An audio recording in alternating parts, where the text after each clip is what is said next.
পুঠিয়ায় shallow গাড়ির ধাক্কায় প্রাণ গেল সপ্তম শ্রেণীর শিক্ষার্থীর। বিস্তারিত দেখুন শাহাদাত হুসাইনের প্রতিবেদনে। রাজশাহীর পুঠিয়ায় ফসল মারাই করা শ্যালো ইঞ্জিন চালিত গাড়ির ধাক্কায় সাফি মনি নামে এক স্কুল ছাত্রী নিহত হয়েছে। মঙ্গলবার দুপুরে পুঠিয়া কান্দ্রা সড়কে এই দুর্ঘটনাটি ঘটেছে। নিহত সাফি মনি পুঠিয়া উপজেলার কান্দ্রা গ্রামের আবু সালামের কন্যা।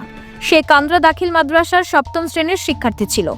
প্রত্যক্ষদর্শীরা জানিয়েছেন, দুপুর 1:30টার দিকে সাফি মনি তার মায়ের সঙ্গে ব্যাটারি চালিত ভ্যানে চড়ে বড় বোনের বাড়িতে যাচ্ছিল। পথিমধ্যে পেছন থেকে আসা ফসল মারাই করা শ্যালো ইঞ্জিন চালিত গাড়ি ভ্যানটিকে সজোরে ধাক্কা দেয়। এতে সাফি মনি ছিটকে পড়ে মারাত্মকভাবে আহত হয়েছে। স্থানীয়রা দ্রুত তাকে উদ্ধার করে পুঠিয়া উপজেলা স্বাস্থ্য কমপ্লেক্সে নিয়ে গেলে চিকিৎসক রাজশাহী মেডিকেল কলেজ হাসপাতালে পাঠিয়েছে। তবে হাসপাতালে নেয়ার পথেই তার মৃত্যু হয়েছে। নিহতের মা জানিয়েছেন, আমি আর আমার মেয়ে বড় মেয়ের বাড়িতে বেড়াতে যাচ্ছিলাম। কিছু দূর যাওয়ার পরই পেছন থেকে এসে শ্যালো গাড়িটি আমাদের গাড়িকে সজোরে ধাক্কা দেয়। এতে আমার মেয়ে সড়কে ছিটকে পড়ে মাথায় গুরুতর আঘাত পেয়েছে। আমি যাচ্ছি বড় বিটি বাড়ি, 5-6 মাস হলে যাইনি। রাসুন ভ্যানে আর গাড়ি মারি দিছে ওই যে ধান টান মলে সার শশি মলে ওই গাড়িতে মারিছে।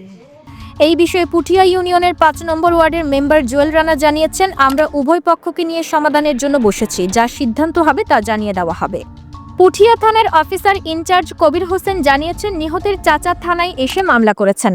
আমরা আইনগত ব্যবস্থা নিচ্ছি। এই ঘটনায় এলাকায় শোকের ছায়া নেমে এসেছে।